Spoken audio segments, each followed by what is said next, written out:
Mohamed Amin passa les premières années de sa vie dans la province de Jumak en Éthiopie. Son père était un fermier de la contrée. Mohamed prenait soin des vaches et des chèvres. Sa mère était restée stérile pendant plusieurs années. C'est pourquoi elle avait fait un vœu devant Dieu. S'il la bénissait avec un enfant, celui-ci le servirait durant toute sa vie. Lorsque Mohamed naquit, ses parents décidèrent qu'il ne fréquenterait pas l'école normale, mais plutôt qu'il irait étudier le Coran pour devenir imam. Adolescent, il obtint une bourse d'études pour l'Arabie Saoudite, où il apprit l'arabe et entreprit des études coraniques. En parlant de son séjour en Arabie Saoudite, il raconte: Je priais avec ferveur. Chaque jour, je me levais vers 2 heures du matin et je priais. 9 ans plus tard, après avoir terminé ses études d'érudit du Coran, Cheikh Mohamed Amin rentra en Éthiopie. Il commença à enseigner le Coran dans une des plus grandes mosquées de Jumak.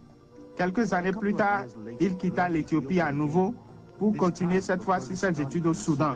Cependant, à peine une année s'était-elle écoulée que le voici de retour en Éthiopie. Mystérieusement, sa santé avait commencé à se dégrader très rapidement. Durant cette période, j'ai perdu beaucoup de poids. Je suis devenu un squelette ambulant. J'ai perdu mes cheveux. Mon nez et mes dents étaient les seules parties reconnaissables de mon corps. Le reste se décomposait lentement. Sa famille l'amena à l'hôpital, mais tous les efforts pour le guérir furent vains.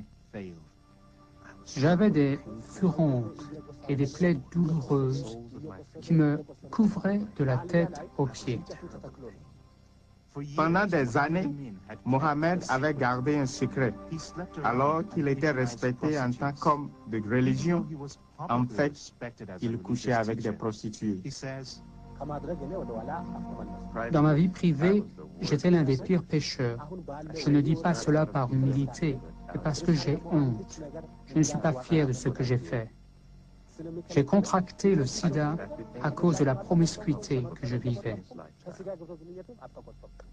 Mais c'est à ce moment-là que le miracle s'accomplit. Très tard, une nuit, j'ai eu une vision. La chambre de l'hôpital devenait de plus en plus lumineuse. Jésus, habillé en médecin, est entré dans ma chambre et s'est tenu debout devant mon lit. Il m'a contemplé avec amour et affection et m'a dit: Mohamed, lève-toi. Je ne peux pas bien traduire mes sentiments de ce moment-là.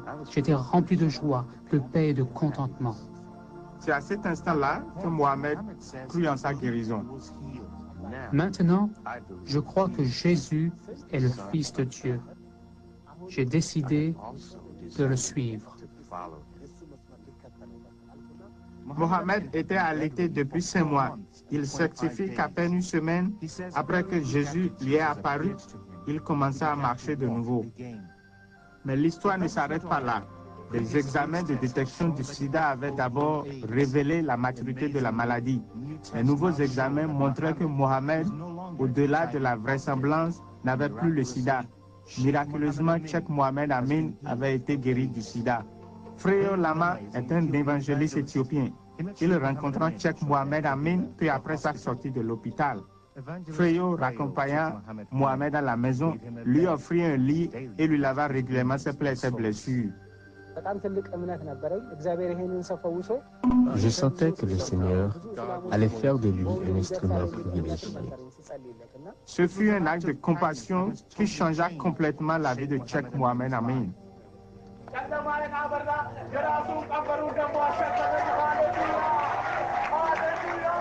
Devenu évangéliste à plein temps, il partage l'amour de Jésus et l'histoire miraculeuse de sa guérison du sida dans les villages, villes et églises à travers l'Éthiopie.